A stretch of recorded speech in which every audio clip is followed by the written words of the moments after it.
G'day and welcome again to another Campfire Project panel discussion.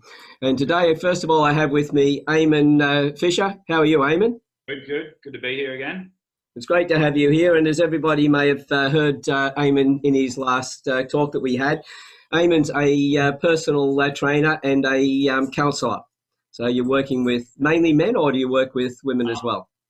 Bit of a mix, mainly men at the moment. My face-to-face clients are currently more men than women, but bit of a mix. And I've recently launched my Optimized Man program, which I'm trying to get going. So it's all happening. Excellent. So you've been having quite a bit of activity in that area? Yeah, it's going well. And it's a discussion that I need to continue to further on and continue the discussion going, of course. Fantastic. Great. And then we also have Julian Van Der Waal. How are you, Julian? Good, mate. Thanks for the invitation. So it's great to have you here. I've enjoyed the conversation that we've had before. Now, for everybody again, Julian's a sales coach and business consultant. And I know that you've been pretty busy in that area as well lately. Yeah, there's a few things that have been going on, so it's pretty interesting, yeah. Well, hopefully we'll hear a little bit more about that today as well. And lastly, but definitely not least, is Thomas Graham. How are you, Thomas? Good, mate. How are you? Really good. It's great to have you here again as well. Now, you're a co-host with Rhema Radio, which is 99.7, I believe. Yes, I'm a co-host of an Indigenous Christian radio program on 99.7 Rhema FM. So, yeah. Excellent. So from all the listeners and that, you can see that we've got a variety of different backgrounds and things that you guys do. So it should be a very interesting conversation when we talk about issues that are affecting people today. And Eamon, you came up with this subject, and I just mentioned a little while ago to Eamon that did he have the cameras watching me? Because it really is something I've had to look at as well, about whether we stretch ourselves too thin and not focusing on what actually needs to be done. So getting caught up in a lot of things. So Eamon, if you'd like to kick us off as to why that became a question that you wanted to talk about today. For sure. Well, personally, I was thinking about it today just with my own business and how I go about things. Like I said, I've recently launched a new program, which I want to try and get out there online and have more of an online presence. But I noticed pushing that too hard and spending a lot of time on that online environment, I've slowly kind of felt like I've taken away from some of my face-to-face clients. So it kind of brought me back to thinking, where the bread and butter is and who actually I'm servicing at the moment. For me, it's mainly my face-to-face clients. So I've had to kind of reassess myself and realize what I'm spending my time on and what's important. So I've just come up with a few things that have been kind of grinding my gears a little bit, because I felt quite stretched too thin, and that creates a bit of anxiety in my day-to-day hours as I'm going along and I'm trying to deal with my face-to-face clients or write programs for people online. I've really had to focus on what's important and kind of give things a bit more of a time frame, like build upon what's important now, and the other things that I'm trying to focus on at the same time, maybe leave them to a later time where I can focus on them solely. And also I do notice is sometimes with my clients is when they have specific goals and needs, is they might give me their goal is a specific thing, but then their action will obviously speak a little bit differently to what their goal is, and they'll focus on, say, it could be diet, exercise, mindfulness, but for them at the time, it's too much for them to think about when they should solely maybe just be focusing on their eating and their exercise rather than multiple things at once, which can be quite overwhelming for someone that's starting out trying to get a lifestyle that's kind of healthy and maintainable. So, yeah. And I'd say that, Julian, you'd see that a lot in business with the people that you're coaching as well doing that. Yeah, even for myself, I got to agree with Eamon on that one.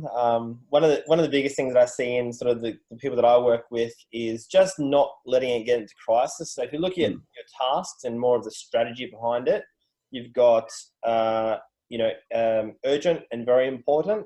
You've got urgent, important, not urgent, important, and not urgent, not important. Normally what happens down the bottom, you've got not urgent and not important, but that's all the fun stuff, new pens and new branding and a new hat and kind of like all the cool stuff that is not really going to drive your business forward. And then you work your way up to the urgent and very important, but that's crisis mode. And normally what happens, we work best under pressure, under serious pressure. I know I do, but it's bad for my heart. You know what I mean? So when you have important and urgent, that's really where you want to keep it at the most. The important and very urgent, or very important and urgent, is basically, like I said, that crisis mode. So that's when things need to be done. Deadlines are like this afternoon, and you've got 6 hours to do 10 hours of stuff, and you got 3 of these. So that is the crisis mode, where anxiety and stress and pressure really, really sits heavily. So try, if you're at school and you're the sort of person that leaves your exams or your study to the last minute and your essays to the last day, you want to get rid of that in year 12, not in business. Not a good strategy. Yeah, changing the way you do things. And Thomas, what have you found yourself? Yeah, well, it's really the things I don't want to do or don't want to focus on that are the most important things. Like, for example, like if bills are coming in and you've got suffice amounts of income to cover them, but for some reason you've got this anxiety against these bills, and you don't want to prioritize that, where you'd rather prioritize going and hanging out with mates and having a few drinks and socializing. That's, I think, more for me, in the sense of, like, I'm a social person. I love hanging out with friends, but sometimes it comes at the risk of my personal life in like, obviously not my rent, but when it comes to my phone bill and all this. And then you've got people ringing you, hey, like, you're 3 days overdue for this bill. Like, are you going to pay? It's like, So for me, like, yeah, I've learned to make sure that over the 5 years of being an independent male living on my own, to make sure the bills are paid, and then we can go have fun and have fun as much as possible. So yeah. Yeah, so like you were saying, Julian, it's about having them in that right order. Yeah, making sure you don't get to a crisis. Yeah, and the priorities, it's always more fun to go out with the boys on the weekend than it is to pay an Optus bill. Unfortunately, trying to run a business without a phone because you got cut off is not ideal. You know what I mean? I ask what some of you guys use in terms of getting those important and urgent things done. Is a to-do list a really big thing the night before, or Sunday afternoon is when you kind of look what's happening for the week? Any ideas or tips there you guys can share? Well, I'll start first of all, and probably point out that at my age I should know better, but I still do some of the wrong things. Having a calendar with things in is okay, but not when you go, didn't finish that today, move it to tomorrow, and then tomorrow I'll move it to the next day, and then move it again, and then realise that thing's been sitting there for the last couple of weeks. And then all of a sudden now it's become an urgency that I've got to get it done because the results have to be out tomorrow. So again, it's, in my case, so yes, I'll have lists. I go to CRM, I have things in all of that. I have my own notes, I've got everything all mapped out. I'm really organised as far as that planning goes. But then quite often it's a case of, because it looks neat on paper, that looks great. But the trouble is that particular job's going to take a bit longer than what I've allocated for it. And then I haven't really taken some time or allocated space where I'm going to get those interruptions. So a day that I've planned out always ends up either going longer, or I don't get things finished. I've only got that amount of time to do it in. Yeah. So again, having different things there, it still comes back to my execution and making sure that what I put together, I'm not overdoing it in the first place. And as you can tell by my voice at the moment, and that's why I'm coughing a little bit as well, excuse me. And by the way, if all of a sudden I'm pulling faces and hands going up with my face, there's no sound, I've muted my microphone because I've got this man flu at the moment. And yes, guys, it's the worst thing on the planet. Come on. I can get the flack from the women here on this one. But,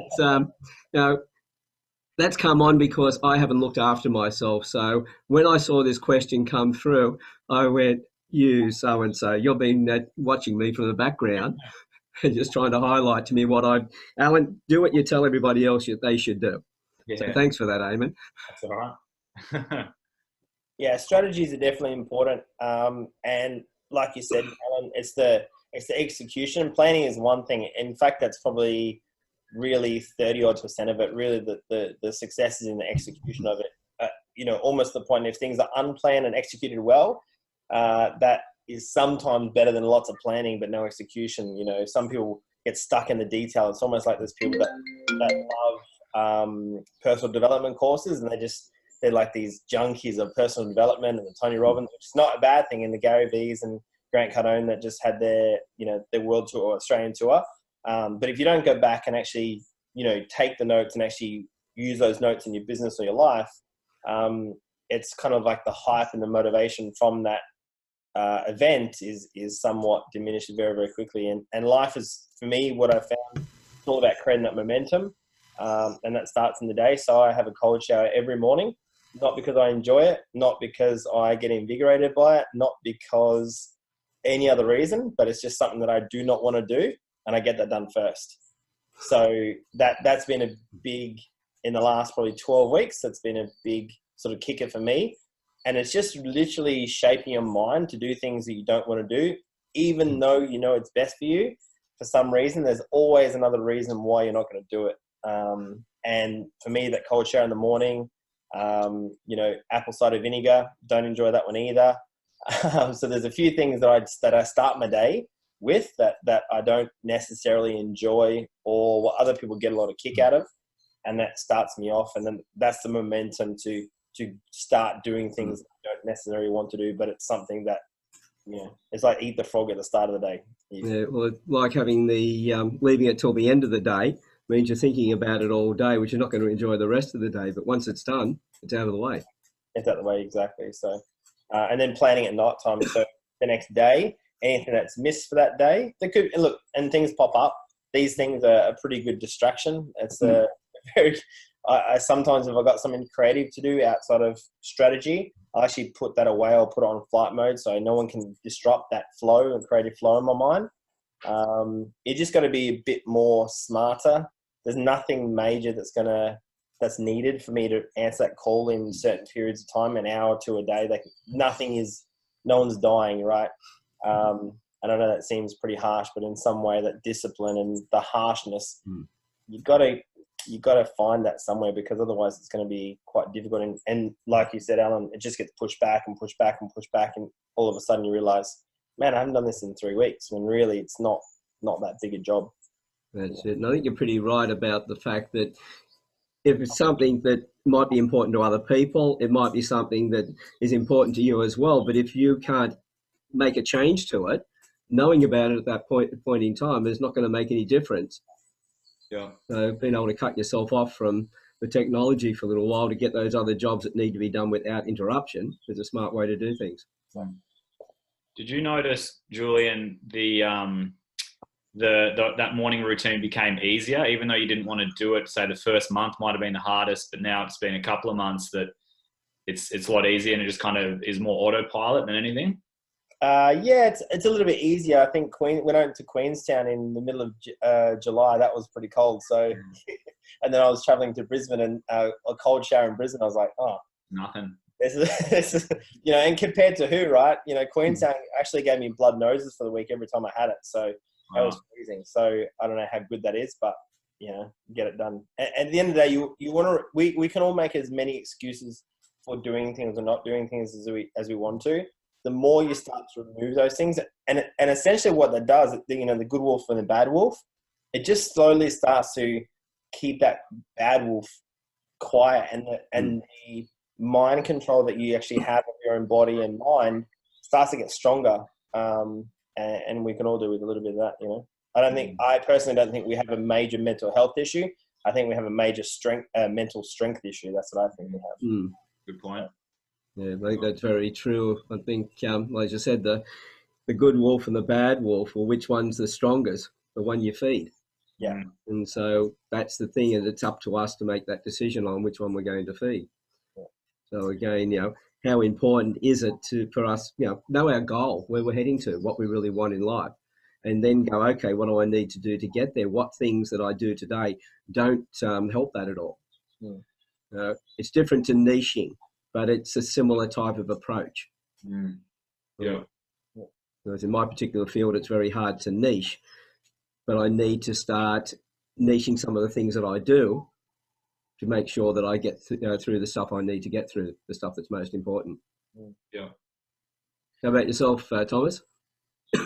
Yeah, so for me, I think there was a massive anxiety when it comes to, in my mind, looking at what I actually am a part of, and when I have to allocate time to fulfill them duties. And so my number one step was to schedule. And so I downloaded the Google Calendar app, and that's been, I'm an Apple man, right? I'm using a Mac at the moment, got an iPhone XS Max, and I've got an iPad.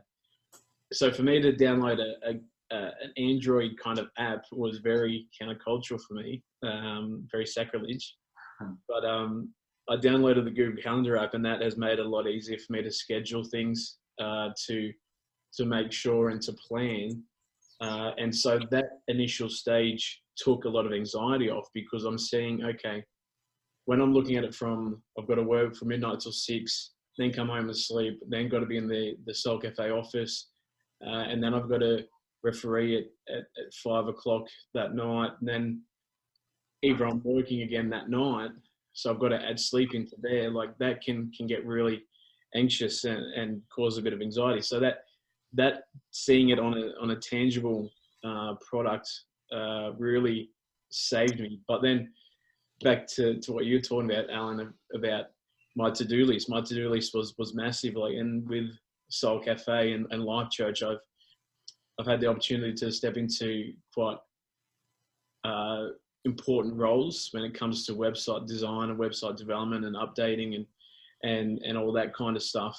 And so it's been a challenge to make sure that I'm getting on top of them and within the time frame that I'm in the office. And so 2 weeks ago, my list was getting longer and longer and longer, and I'm like, oh crap, like, this ain't gonna get anywhere anytime soon. And so last Thursday, actually, I finished in the studio at Rhema, and I spent the course of a good 6 hours at home on the computer doing everything on that list to make sure that in the morning when I wake up, everything was sweet. Like, I made a phone call to Rick Prosser and said, hey mate, could we just have a quick chat? And I outlined everything that I'd done in that night to make sure that I was back on track. And the amount of self-pride in that situation was amazing. Like, I'd done everything that I needed to. Rick was happy. I'd updated the website beyond what he wanted me to. And so I'd completed all my tasks. And so although there was anxiety at the start with their scheduling or before scheduling, to now getting in and actually knuckling it, it was just, I could sit back. It was like 11 o'clock at night at that stage. I'm like, yeah, I can comfortably go to bed now with no pre-motives that, oh crap, I've got to get this done by tomorrow. I've got to get that done or whatever. So yeah. Yeah, so get everything in a good order. How do you, excuse me, how do you find when you're coaching people in business, Julian, how much do they do that sort of a thing? How do you just advise them on what they should be doing? Yeah, well, obviously the to-do lists are amazing, but whenever we're changing habits, there's always going to be, internal disruption, right? So you need to be aware of, let's say, if you're going to go to a new gym or anything that you're going to change, going from single to being in a relationship, there's major changes in those things. So you need to be aware of that you are going to feel different and it's going to be stressful, but that's part of growth. You've probably heard the story about the lobster, that when it feels anxiety and stress and pressure, it goes underneath the rock and sheds its shell off, and that that understanding of pressure is growth. So as humans, you know, essentially, especially being males, we're built for solving problems. That's what we're built for. And for anyone that's, you know, had drama in a relationship or drama created in a relationship, is probably from someone that thought the relationship was too good and created some sort of drama to fix a problem that wasn't there, right? So in that respect, I always encourage people to understand that change is good and that's constant. But when you're growing and when you're developing yourself, there are going to be times of absolute pain, really. You know, if you go to the gym, essentially as you grow a muscle, the first part of growing a muscle is you're tearing the fibers apart and then it grows back together, you know, being in PP. Eamon, that's how muscles grow, you know. If you go for a long bike ride, the lactic acid starts to eat away at your muscles. That's how it works. So essentially we're kind of built for that stuff anyway. But I would always, on Thomas's point, you know, mention the 6 hours, which is amazing, but I would wonder how many people spend the same 6 hours being busy but not productive. Huge differentiation between those. And I'm sure Thomas smashed out those 6 hours, but I'm sure in a different mentality focus that could have taken 6 days. Absolutely. And I think, and I hate this, out of all my years of loving Apple, the newest update, they've brought out screen time, and it tells you Brilliant, isn't it? Exactly what you spend your time on. Yeah. And for me, it's not looking good. Just today, I spent 2 hours and 55 minutes on Snapchat. Yeah. So like I spent 41 minutes on emails. So it's a struggle, because when you get stats like that, it's like, oh, I really want to. Like, I think to myself, gosh, what the heck am I doing with my time? So I really want to throw my $1,200 phone against the wall, but I'm like, so. Yeah. And the other good thing about that one, I was actually doing a coaching session up in Townsville with a group of salespeople, and getting into flow and that space, you know, getting in the zone. Underneath that screen time, it'll actually show you how many notifications you got. So sometimes you might get, you know, 6 to 10 an hour. Sometimes I've had like 8 on average, about 80 an hour. Which is pretty ridiculous sometimes. So to get into this state of flow and actually knuckle down and do something, I basically said to anyone that's in sales, or probably business for that matter, that wants to seriously do well, if you have notifications on Snapchat, Instagram, Facebook, Messenger, I don't know what else there is out there, probably some more things, Tinder if you're that way inclined. All those things are not helping you grow your business, and they're not helping you stay in the zone. So, you know, every time you hear that bing, bing, you're thinking, first of all, you think, oh, what's that? And then if you try and keep on going, your brain's still thinking, oh, let me just, it's like a drug, you know, it does become like a drug, you know. I think they say it's about, for every little beep like that or interruption, you lose 68 seconds to get back on track again. So it's over a minute that you've lost. A lot. So if you've had 10 in an hour, you've lost 10, 12 minutes. Yeah. I'm definitely guilty of being busy and probably less productive at times, because sometimes if I fall into the trap of thinking that because I'm busy, then I'm getting a lot of work done, but I'm not necessarily like getting the important tasks that are done on my to-do list. And then you chuck in the social media notifications, especially if you're doing a post on your social media business account, and people are liking it or commenting, and then you want to check it, but you should be, you know, writing programs or doing calls with clients or doing advertising somehow, whatever it is. There's so many distractions now, and I'm definitely guilty of it. So I usually find first waking hour of the morning, I don't look at the phone. I just do my morning kind of ritual. And then after that first hour, I will check notifications and everything. But during the day, I still feel I have something to work on there, with maybe putting a timer on, leaving the phone in a spare room, and then getting stuff done on the laptop or the to-do list. Yeah. It's crazy how many distractions we have today. You know, Well, here's a test for some of the people who are listening.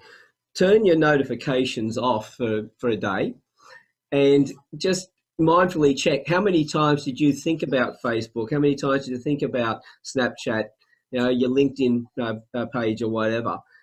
Because a lot of us will say that, oh, we don't spend much time on it. But as Thomas, you found with that app, it told you exactly how much time, and it's always going to be more than we thought it was in the first place. So one way is to just check yourself. And I just realised that when the phone wasn't making noises, I was going, something's wrong. Yeah. So it showed me how much I was spending without knowing the actual time. I had to been spending a lot of time on those things. Yeah. Because otherwise I wouldn't have had that note in, that little mental click go off going, hey, what's happening on Facebook? What's happening here or there? Yeah. And the other good thing about that, so it'll tell all the screen time, but even it'll tell you how many times you checked your phone and where you checked and where it went to. So again, if you're checking certain things, and the hardest thing with having a business online and Facebook or running an advertising campaign is that part of that is to keep in touch with the people that are getting in touch, right? And the bad thing about Facebook is that the more, or the not, if you, let's say if you got back to 10 comments at once, but if you got back to them over 10, over an hour, it actually better because your post goes at the top more often, but it's a small price to pay for, productivity, but tough on. That's right.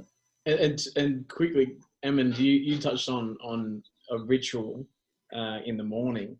And I'm not sure whether you have one, Julian, but see, I don't. And so my phone lives beside my bed. Yeah. And as soon as I wake up, I'm straight on it. And I know that's bad for me personally, but how has your life changed from that 1 hour ritual, and what do you do in that ritual?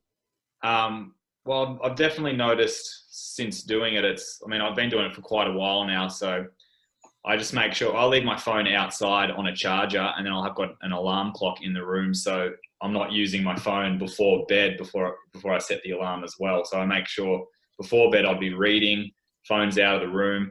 When my alarm goes off in the morning, I'll make sure I'm drinking, at least a cup of water or two, and I will do like some moving, like if it's some light stretching, then that's like 5 to 10 minutes, and then I'll spend 5 minutes of like a breathing meditation where it's just focusing on my breath, just 5 minutes. After that, it's journaling, and then usually that's another 5 minutes, and then I've got clients on after that. So I'll probably get up, say like half hour, 45 minutes before my first session, and make sure I can do that morning ritual.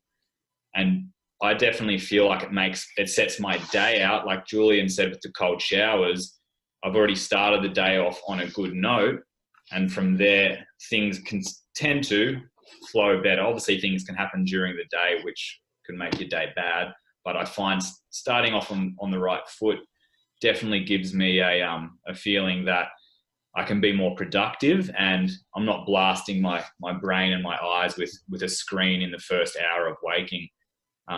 And I think it's a good way just to check in with yourself to see how you're feeling, because you might have had a terrible night's sleep or a terrible day before. So those first few, say the half an hour of where you're physically moving, you're feeling yourself, how you're feeling within yourself physically, but then you're sitting down quietly, mentally, you might be checking in with yourself, how you're feeling. And then that journaling can kind of like get any of that clutter out.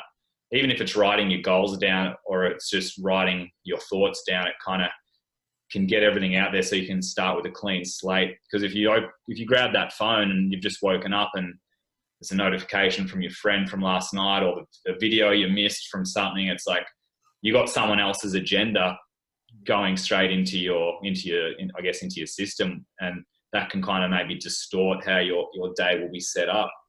So for me, it's worked. I think it feels really good to have that routine down and practiced. And it's one thing I tell my clients is you've got to force yourself to do it for those first few weeks, and then it becomes a lot easier. And those first few weeks are the hardest part of getting that habit, to be habitual. But yeah. So when you've got a client who you've taken through that and they've got that process set up that they need to do all day, and as you said, the first few weeks are the hardest, how do they keep a check of themselves to make sure they get through those days? as they say, willpower. Well, in a lot of cases, it turns into won't power. How do we? And Julian, you can help us on this one as well as a coach. How do you guide the people you work with to find the strength, the resilience, the dedication to actually complete that week after or day after day over a long period until it becomes a new pattern of behaviour? Well, I usually, besides asking them when I see them, I try and check in them with during the week with asking if, so did you cook for yourself tonight, or did you journal in the morning? So it's usually checking in, but a lot of the time for clients that struggle with it, if I feel like I've been giving them too much, then if it's 2 things I've given them, then I say bring it back down to just that one thing. Just in the morning, the first thing you're doing is you're drinking or half a litre of water, and that can make a difference because some people will go straight for the coffee, the tea, the big M or whatever it is. So trying to simplify it if they're struggling to get things happening is to bring it back down to a simple process, because just journaling might be just enough for someone rather than trying to add in 3 things in the morning, because like I said, the start's the hardest and people can become overwhelmed if you give them too much. Do the people, when you're doing your check-in with them, do they feel like they're being checked on? How do you make it so that it becomes something they're not dreading each day? Oh my God, Eamon's going to call me and I've got to tell him, yes, I did cook for myself last night, or no, I didn't, but tell him I did anyway. Yeah, it's a very good question. That's something that is hard to maintain.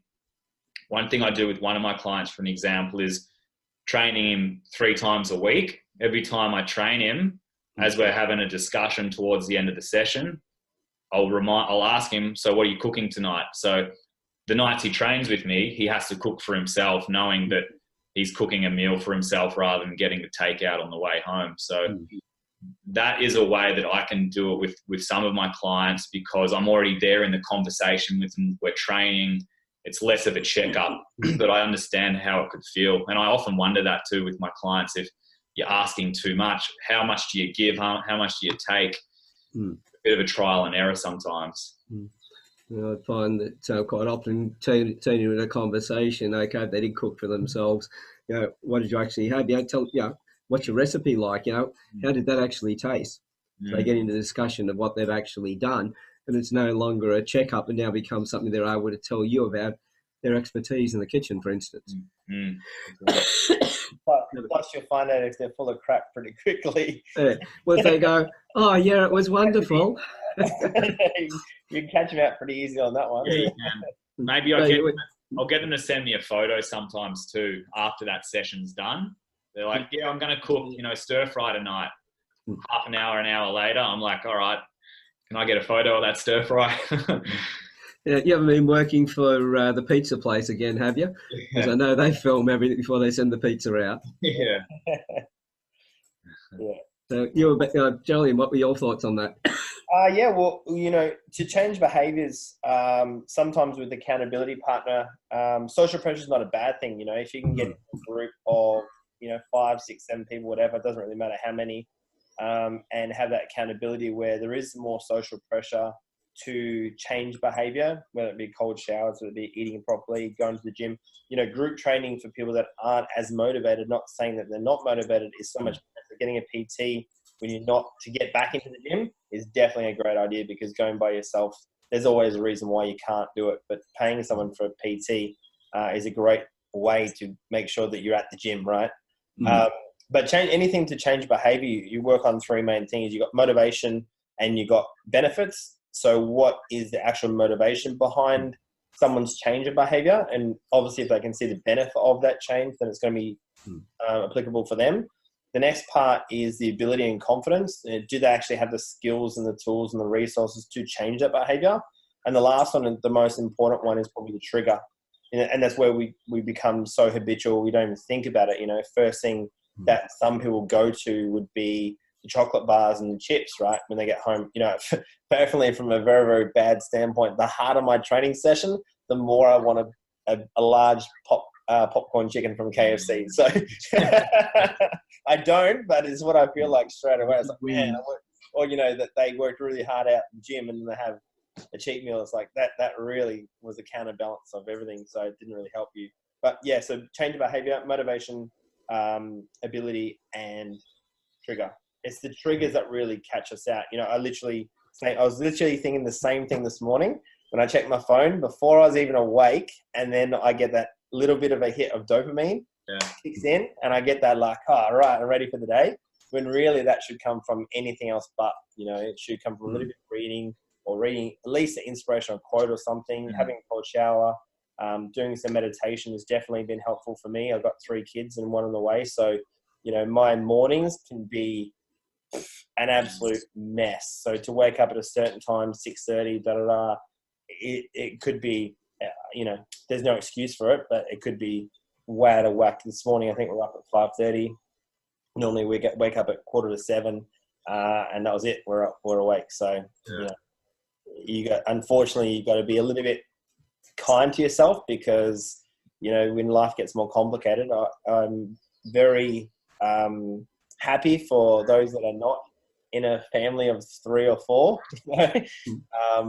But really, you want to make sure that those disciplinary situations are strong then, because when it gets more challenging, it goes out the window pretty quickly. Yeah. I think knowing why we're doing what we're doing as well. I can understand 3 kids, another one on the way, so I know why you're having the cold showers. Yeah, I know, that's for sure. Because I think last time we spoke and you mentioned to it, I asked if you'd worked out what caused the kids. So you're still working on that at the time. I travel a fair bit, so anyway. Yeah. But yeah, there's got to be a reason for what we do, not just we're doing something. And to know what the bigger picture is, knowing how important it is for that change. Yeah, exactly. Especially checking the phones in the morning and night. Essentially we've seen all the stuff that we are switching on to, whether it be meditation or, essentially cold showers or exercise or whatever it is, self-care and looking after ourselves. We've already seen it all. But it's just the ability to actually go harness that knowledge, if you will, and make it unconscious. That's the hardest part. And look, we're all too busy to try new things, but essentially there's going to be high performers that want people that want to take themselves to the next level, and there's essentially going to be everyone else. It is a choice. It's not saying it's like being positive. Sometimes being positive is really difficult, but it's still a choice. So it just depends on what you want and how much you want out of life. That's it. That's it. As you say, making that picture that, large and everything else, so you can keep a focus on it. There's the old saying that it's hard to remember that your initial goal was to drain the swamp when you got alligators biting at your backside. So it's knowing the purpose. Why did you want to drain that swamp? So you can get that job done, so the alligators become tadpoles. And again, how often do we make the tadpoles look like alligators? Yeah, that's right. In your own imagination. So, knowing exactly why we're doing it, what's the bigger reason behind it, how important is that to us, so we've got something to strive towards. And then those little things that you have to do repetitively each day become a lot easier to do. Yeah, and look, it might get easier, it might not. The cold showers are not necessarily getting easier; it's still cold. But I know the willpower is getting stronger, and that's what I'm excited for. Yeah. I know the cold showers have got a real purpose. I know that when I used to swim through winter, I never got colds. I never had a cold in all those years. It was only when I stopped swimming through winter that I started getting them. Yeah, you should go for tomorrow. Get rid of that cold. Yeah. Let's go down and clear the head at the same time. But again, as you said, it's so important to be able to have that ritual. Again, you mentioned before as well, the accountability. So yes, we need to have the bigger picture. We need to understand why we're doing all these things to make it easier to do those things, but to have the right accountability partners, people who, and especially when you're checking up on them and they're checking up on you, it's a little bit easier than having somebody who's just checking up on you. It's like having a school teacher. Yeah, that's right. Or mother or father just saying, you've done that work, which drives us insane as kids. Yeah. But having a friend or an accountability partner and then being able to try and catch them out while they're trying to catch you out, 100%. It becomes a bit of a game, and therefore more dedication to definitely do those things so you don't get caught out. Yeah, and almost to the point where it's like you don't want to do it, but you know on Wednesday they're going to give you a call, and if you didn't, you don't want to be the person that didn't do it, right? And you want to make sure that you're surrounding yourself with people that don't let you get away with murder, that hold you accountable, you know, that don't let it go, oh, that's all right, that's okay, you did your best. No, it's not, because you didn't get it done, so it's not your best. Yeah. And I heard a good quote the other day, sometimes your best is not good enough. And I was like, far out, that's so true. You know, it's harsh. Sometimes your best is just not good enough. That's it. But when you've got people who are saying it's okay and everything else, they're not really your friends. Yeah. Because you had the original goal of wanting to move forward, so you have put these things in place. So you want your accountability partners to hold you to it. Otherwise, you're defeating what you set out for in the first place. You've forgotten your goal and everything else that you're after. So if they say it's okay, then find another accountability partner who holds you a bit more accountable. Yeah. 100%. Because in refereeing, I'm also a rugby league referee, and we have coaches and mentors within the association, and we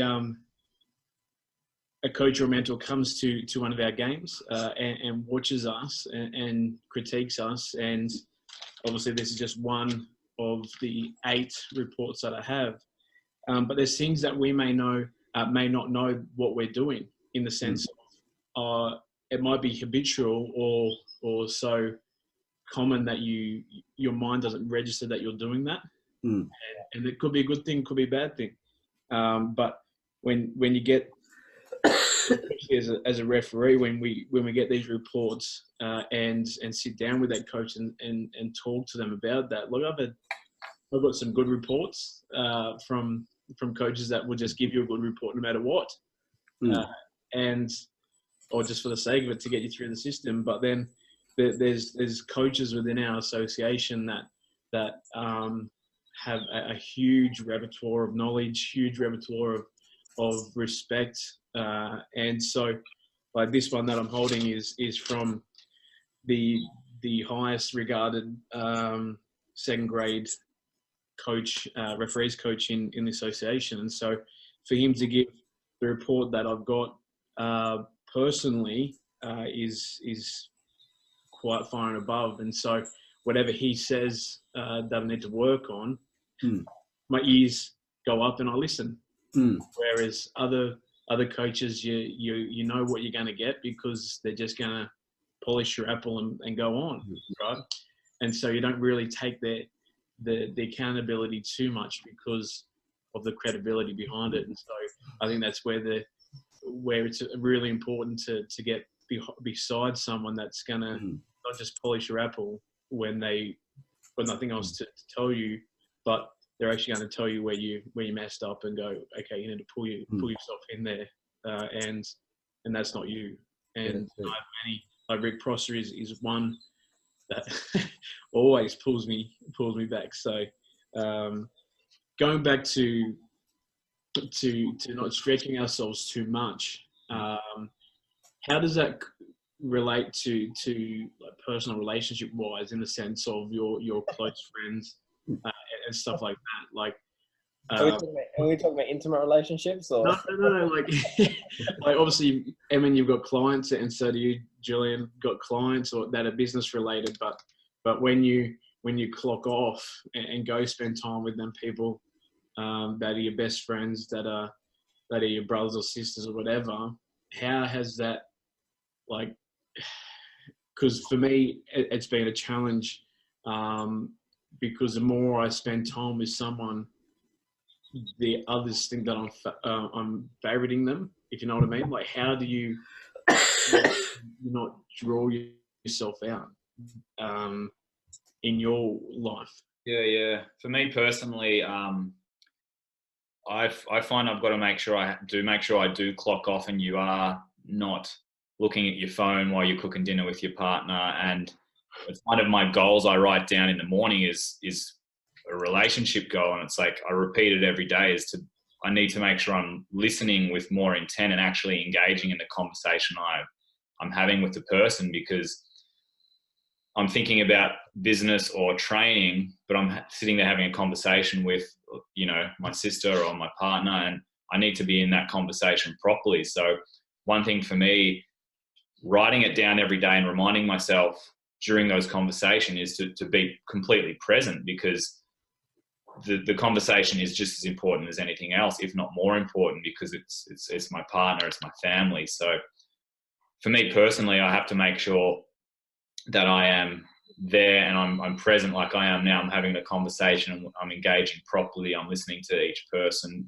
and trying to, rather for us men, is always come up with the solution that your partner might be having an issue with, is listen and just hear what they're saying. So not thinking that I always have an answer, because I don't always have an answer, even though I think I do, is just to make sure that I am there presently and I'm not thinking about other things. So for me personally, that's where lately I've been making sure I'm doing, is being present in those conversations, actually listening to the person.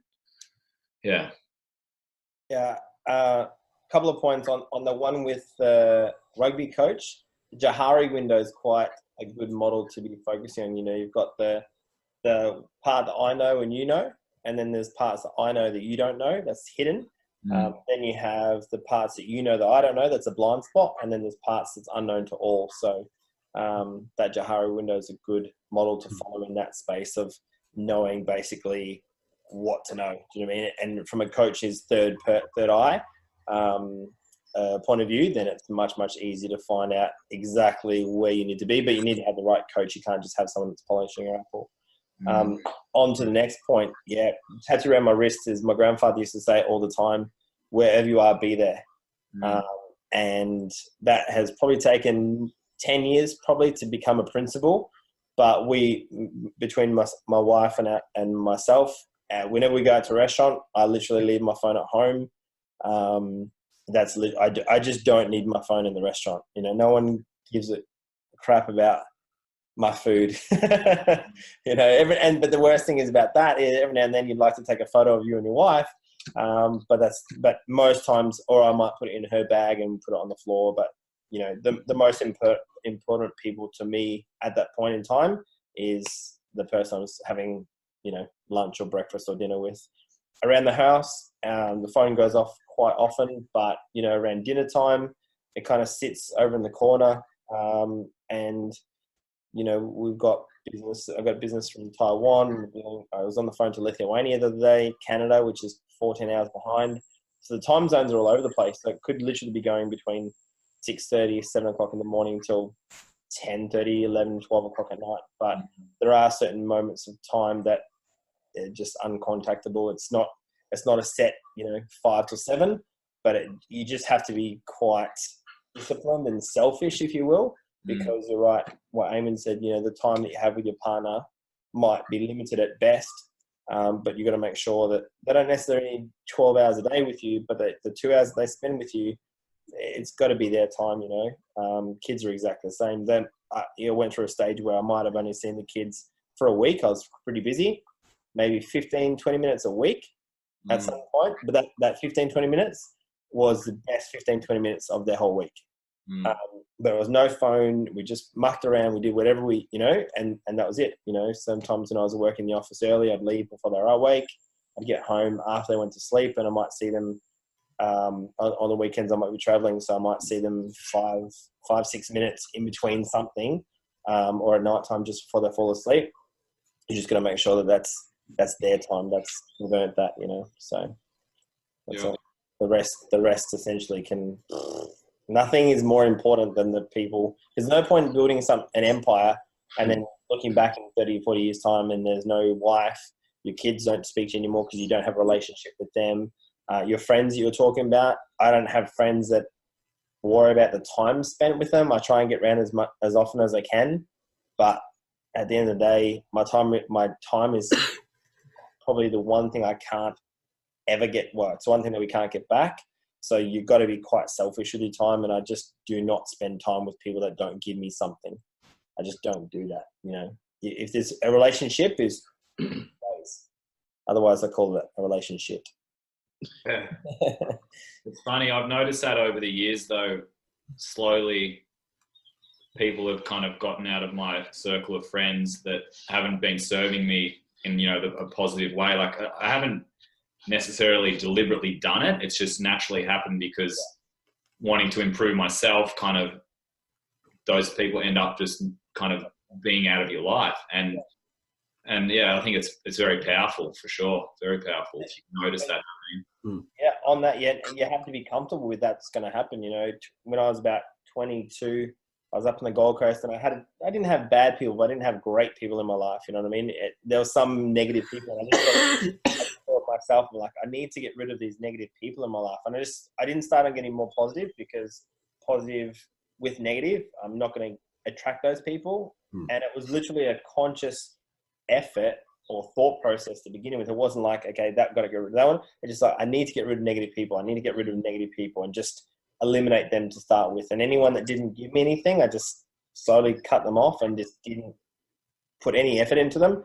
Funnily enough, where focus goes, energy flows, right? So, and then positive started to come in, and then all of a sudden you're only surrounded with, you know, somewhat successful and positive people, and then that's your circle. So, but we generally find when we take a particular direction in life, the people that weren't really serving us before, we no longer resonate with them, and they just disappear. We don't actually have to take action to get rid of them. We just, one day they're not there anymore. Yeah, and all of a sudden 6 months later you're like, oh, yeah. Haven't seen them for a long time. Yeah, and then that's it. Then and it's not that they're bad people. It's never that. It's just they don't add things. And I think life should be, you know, the mutual beneficiaries of a relationship should be each other. That's right? it. I just don't have drainers in my life that drag me down. Like, I do not spend time with people that don't add something to my life. And it's not that I'm not trying to help people. I just help in a different way. But if they can't get their own things together, and they just don't want to get their own things together, then I'm sorry, but I'm not playing, you know, That's it. the victim, and I'm not trying to rescue you all the time from your problems. If you can't step up from that and be somewhat of a rescuer for yourself, and you can't learn the lessons, then I'm sorry, man, but my life is just too important. That's it. Put your energy where it needs to go, and everything else will line up around it. Yeah. Then you go from there. Anyway, guys, thanks very much for being here tonight and for sharing all this. And I'm hoping that people who have listened in today have got a lot out of this as well. But you also know that if you want to talk to each of these gentlemen again, one-on-one, just click on their names in the comments there. It'll take you straight to their pages. Follow them up, send messages, start chatting, and ask for some advice. And at the same time, if you have some good advice as well for us and for anybody else who's watching this, put them in the comments field. Yeah. Start sharing your knowledge as well, so that we know who you are, and we all gain from that as well. Because at the end of the day, I enjoy these because I always walk away learning something from the men I've been speaking to and the women I've been speaking to. And I don't know everything. I'm definitely not the smartest person in the room, and I definitely feel very happy when I'm definitely not the smartest person in the room, because I know I'm going to walk away with more knowledge. So for everybody who's listening in, get involved, ask your questions, connect with these men outside of the video as well, and get some conversations going. Perfect. So again, Eamon, Julian, and Thomas, thanks very much for being here today. Thanks, Thank you. And hopefully on the next one, I'll have a little bit of a clearer voice when we talk. Thank you, and we'll see you on the next Campfire Project panel discussion. Bye for now. Thanks, guys.